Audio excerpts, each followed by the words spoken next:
¿Qué tal? ¿Cómo le va? Bienvenidos. Ya estamos listos para revisar los números, las historias que hay detrás de cada uno de ellos. Esto es Impacto Económico. Acompáñanos. Hoy vamos a hablar de los planes de los candidatos presidenciales de la derecha que han puesto en peligro la actual política de redistribución de ingresos y el cambio de régimen impositivo en la industria de los hidrocarburos. Sucede en Bolivia y le ampliamos en breve. También revisamos hoy las previsiones económicas fallidas del Fondo Monetario Internacional a nivel global. ¿Por qué? Porque impactan a los países, también a las poblaciones. Además, afectan expectativas de consumo e inversión. Y se lo vamos a contar, será en nuestro contexto económico. Y en 360 vamos hasta Irán, porque ha realizado una advertencia reciente a países europeos para que no obstaculicen las exportaciones petroleras en el Golfo Arábigo Pérsico. Le contamos el porqué más adelante. Acompáñenos.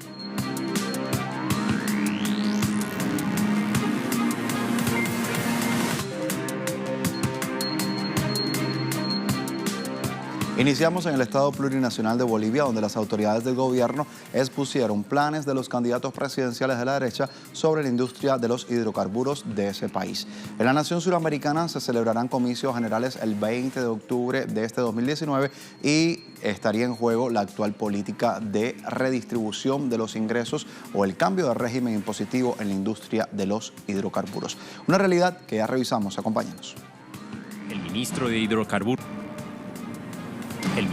Hidrocarburos de Bolivia, Luis Alberto Sánchez, afirmó que candidatos de la derecha que participarán en los comicios generales de octubre pretenden modificar el régimen impositivo de los hidrocarburos o renta petrolera. La medida del actual gobierno establece que el 82% de los ingresos provenientes de la industria estén destinados a los bolivianos y 18% a las empresas. De acuerdo al ministro de Hidrocarburos, en la propuesta del candidato por la Alianza Comunidad Ciudadana, Carlos Mesa, se presenta un régimen fiscal que considerará las características técnicas y tamaño de los reservorios y niveles de precios, lo que significa que no se mantendrá el actual régimen impositivo o se volverá al 50-50. De igual manera, el candidato por Bolivia dice no. Óscar Ortiz habla de un nuevo sistema tributario aplicado a la industria y exploración. Asimismo, en los planes de los candidatos de la derecha se tiene previsto revisar el proceso de industrialización en sectores importantes como la urea. También plantean evaluar el proceso de nacionalización de los hidrocarburos y la principal empresa estratégica del país, Yacimientos Petrolíferos Fiscales Bolivianos, cuyo valor en la actualidad es de $20.000 millones. Revisamos otras informaciones que nos llevan a Ecuador. Las cargas tributarias registraron un aumento en los últimos años. Hay datos que traemos a esta hora, son de la Superintendencia de Compañías y del Banco Central de Ecuador. Indican que entre los años 2007 y 2018, las contribuciones tributarias de empresas y ciudadanos pasó de $7.998 millones a más de $21.100 millones. Y esto representa nada más y nada menos que 20.40% del Producto Interno Bruto de ese país. Según estadísticas de la región elaboradas por organismos internacionales, Ecuador ocupa un lugar intermedio en la carga tributaria, donde se pagan al menos 12 impuestos de manera general. En días recientes se han realizado mesas de trabajo entre el Servicio de Rentas Internas y el Ministerio de Finanzas para determinar así o terminar con un proyecto de reforma tributaria que estaría listo para finales del mes de octubre. La información también nos lleva hasta México, donde el gobierno respondió a las instituciones financieras que pronostican un escenario de recesión para la economía del país y que sería en los próximos meses. Vamos a ver la información que sobre este tema nos trae en el informe de nuestro corresponsal Eduardo Martínez. Presidente Andrés Manuel López Obrador aseguró que está descartada una posible recesión para la economía mexicana y que los pronósticos que colocan a la baja el crecimiento para los próximos meses tienen su origen en los grupos que han visto afectados sus intereses con su llegada al gobierno. Es la apuesta de los nostálgicos del neoliberalismo. Están obcecados con eso. Se excitan. No hay recesión, vamos muy bien. La semana pasada, el mandatario respondió al Fondo Monetario Internacional, que recortó la tasa de crecimiento para el país de 1.6 a 0.9% para 2019, una posición que reafirma y en la que también señala diferencias con las formas de medición de los indicadores. Si hay mejoras, si hay más ingresos en una familia, pero hay más inflación, no hay bienestar. Eso no lo miden. Bank of America y JP Morgan han planteado en los últimos días la posibilidad de una recesión técnica basados en la caída de la economía en 0.2% durante el primer trimestre del año. Sin embargo, algunos analistas consideran que el enfoque de bienestar impulsado por el presidente López Obrador podría dar un giro a la situación de desigualdad que se vive en México. 1% de las familias, 130,000 mexicanos, poseen el 40% de la riqueza. Es impresionante. Y se busca precisamente lo contrario, como los programas de Sembrando Vida, que buscan reconstruir el tejido social del campo. Desempleo y reducir la economía informal 50%. Lo que necesitamos encontrar son mecanismos para que lo que crezca es el empleo, crezca el empleo productivo, el empleo formal, el empleo decente, ¿sí? Crezcan los ingresos a partir de incrementos en los salarios.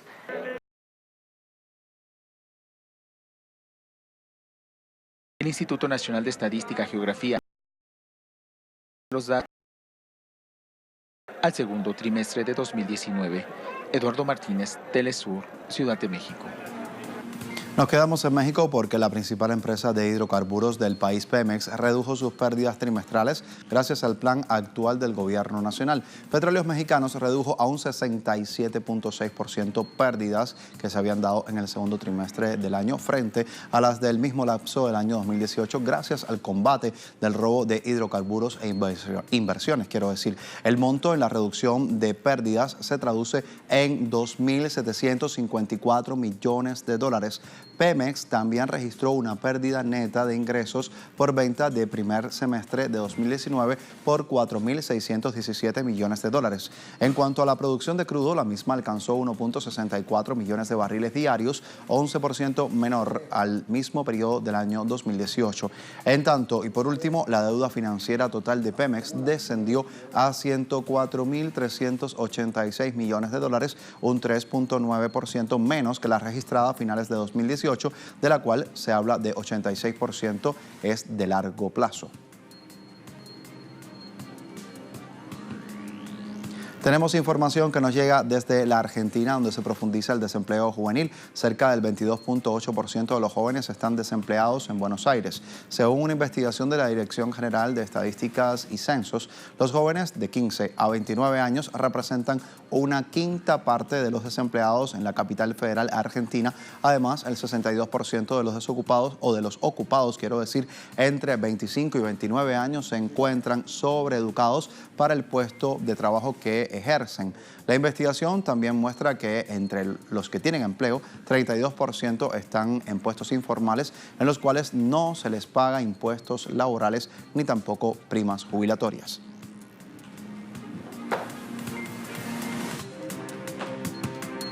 Tiempo de una pausa en Impacto Económico. Al volver estaremos revisando esas previsiones fallidas y cómo han impactado en los pueblos, en los bolsillos de la gente. Estamos hablando de las previsiones del Fondo Monetario Internacional. Con ello volvemos enseguida. Acompáñenos.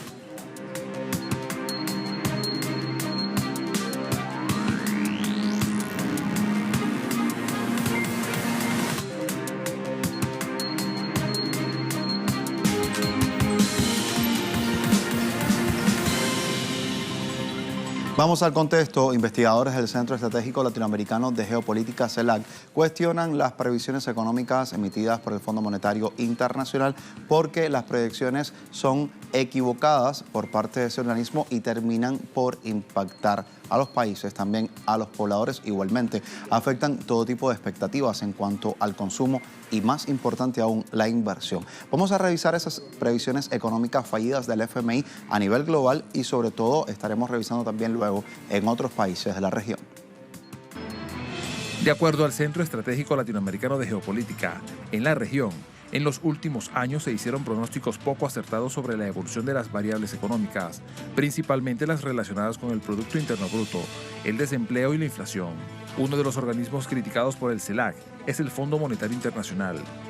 Un estudio de la Oficina General de Contabilidad de los Estados Unidos, conocida en sus siglas en inglés como GAO, señala que el FMI solo es capaz de anticipar el 11% de las crisis económicas ocurridas a nivel mundial. El CELAC agrega que en algunas economías con recetarios no ortodoxos terminaron por adoptar tasas de crecimiento mucho mayores a las estimadas.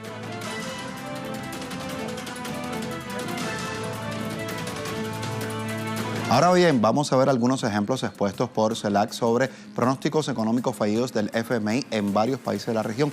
Comenzamos la revisión del caso argentino y algunas proyecciones emitidas en el año 2001 durante la denominada crisis de convertibilidad en el gobierno Cambiemos, administrado por el mandatario Mauricio Macri.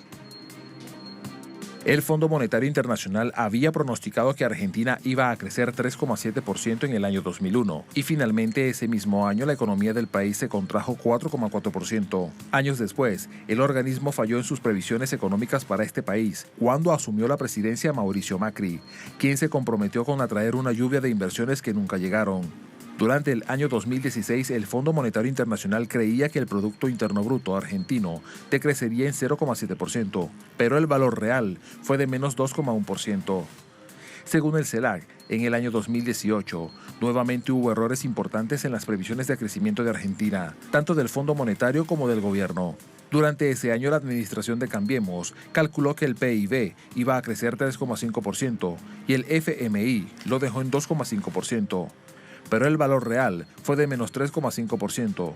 Por otra parte, en 2018 la variación en subida de los precios triplicó la estimación del gobierno y del FMI, ya que la inflación se ubicó en 47,6% y no como habían pronosticado, en 15,7% y en 16,7%, Cambiemos y el organismo financiero.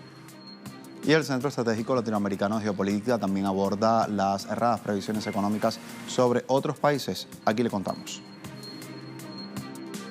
Para el caso de Brasil sorprende el error de proyección tras la salida de la crisis financiera internacional en 2008. El FMI dijo que la economía iba a crecer 3,5%, pero terminó avanzando el doble, en 7,5%. Asimismo, en 2015, el FMI aseguró que la economía brasileña iba a crecer 1,5% y la inflación iba a ser de 5%. Sin embargo, el PIB cayó en 3,5% y los precios subieron 10,6%. En el caso de Chile, durante el año 2014, el organismo aseguró que la economía iba a crecer un 4,5% y que la inflación iba a ser del 3%. Sin embargo, el Producto Interno Bruto chileno cerró en 1,8% y la inflación en 4,7%. El mismo año 2014 se registró un error en la previsión de crecimiento del Producto Interno Bruto para Perú. Según el FMI, la economía peruana iba a crecer 5,7%, pero terminó aumentando solo la mitad. En los casos de Colombia y México, también hubo equivocaciones de pronósticos importantes en los últimos años. En Colombia se esperaba una inflación del 3,3% en 2015 y terminó siendo del 5,4%. Para México, en 2017 se proyectó un aumento de precios del 3,3%, pero el dato duro finalizó en 6,7%. Finalmente, el CELAC indica que los errores del FMI para el caso boliviano no son tan desproporcionados, debido a que la estabilidad de precios ayuda a las estimaciones realizadas. Para el 2017, el FMI pronosticó una inflación de 5%, pero terminó siendo de 2,5%.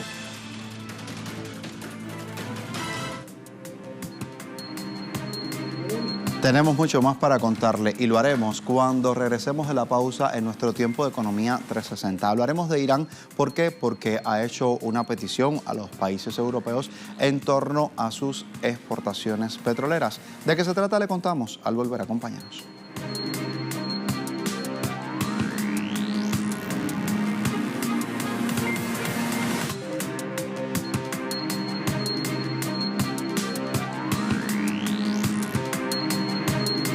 Ya estamos de vuelta con la información que nos lleva hasta Irán, país que ha advertido a los países europeos que no obstaculicen sus exportaciones de petróleo en el Golfo Arábigo-Pérsico, ya que ello iría en contra de lo establecido en el acuerdo nuclear iraní. Aquí precisamos más detalles en la siguiente historia. El viceministro de Relaciones Exteriores iraní, Abbas Araghchi, dijo que Irán tiene derecho a exportar su petróleo, y que cualquier obstáculo a la manera en la que Teherán vende su petróleo va en contra de lo estipulado en el Plan de Acción Integral Conjunto. Dado que según el acuerdo nuclear, Irán tiene derecho a exportar su petróleo, cualquier obstáculo a la manera en la que Irán exporta su petróleo va en contra del mismo acuerdo.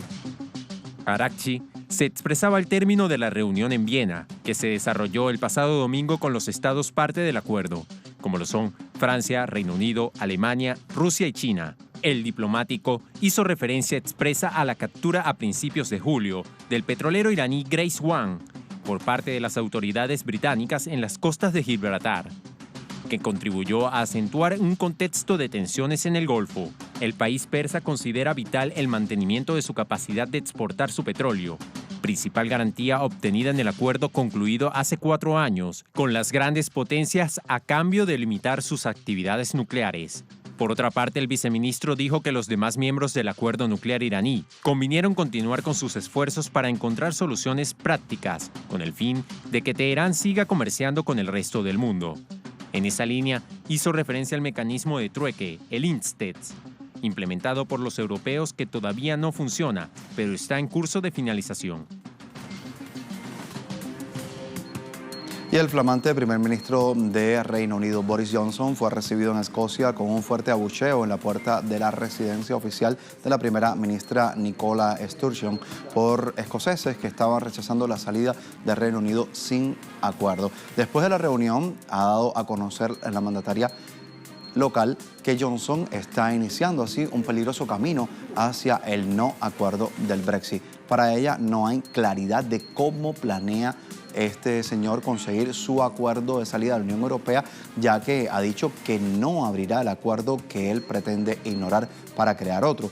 La primera ministra agrega que una salida sin acuerdo sería catastrófica para Escocia y también para todo el Reino Unido. Detrás de todo el farol, la confusión, este gobierno y el camino que está siguiendo, creo que es peligroso. Me quedó claro que este gobierno y el nuevo primer ministro ha puesto el Reino Unido en un camino casi inevitable hacia un Brexit sin acuerdo. La posición que ha adoptado hace que sea muy difícil ver cómo se puede llegar a un acuerdo con la Unión Europea. Y creo que sería catastrófico para Escocia y, de hecho, para todo el Reino Unido. Le dejé muy claro a Boris Johnson mi oposición al Brexit y al Brexit sin acuerdo. Y también le dejé claro que el pueblo de Escocia debería ser capaz de trazar su propio rumbo y elegir su propio futuro y no tener ese futuro impuesto sobre ellos. Cambiamos de tema, nos vamos al continente asiático. En China, las tecnologías de punta y la innovación se encuentran entre los principales sectores que contribuyen al progreso económico de ese gigante asiático. Le contamos mucho más. Datos difundidos por el Buró Nacional de Estadísticas de China revelan que durante 2018, los sectores de la tecnología de punta y la innovación contribuyeron en un 16,1% al PIB del gigante asiático el año pasado, un incremento del 0,3% con respecto al igual periodo anterior. China apuesta por convertir la innovación y otros sectores de vanguardia en los nuevos motores de su economía, y en ese sentido, impulsa proyectos de emprendimientos basados en el ingenio. Los líderes chinos consideran que la nación superó la etapa de ser la fábrica del mundo y ahora promueven el Plan Hecho en China 2025, la apuesta gubernamental por mantener un crecimiento sostenido basado en la innovación, inteligencia artificial, realidad virtual y el Big Data.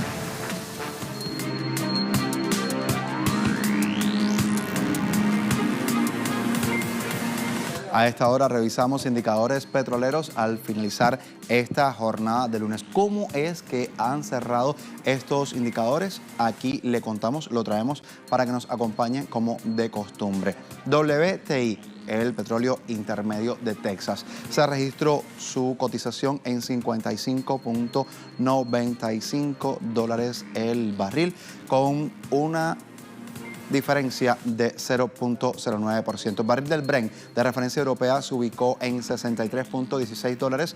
Este barril tuvo un alza de 0.74%. También revisamos a esta hora el crudo venezolano. Se ubicó así como lo ven, 404.22 yuanes con una baja de 7.34 yuanes al cierre de la semana anterior. Así están las cosas. Estos son los datos. Usted se ha informado con nosotros. Somos Telesur Impacto ET. también nos puede encontrar como Telesur TV y por supuesto mi cuenta Josvani Telesur, todos en redes sociales para que usted pueda seguir la información siempre junto a nosotros. Será hasta la próxima.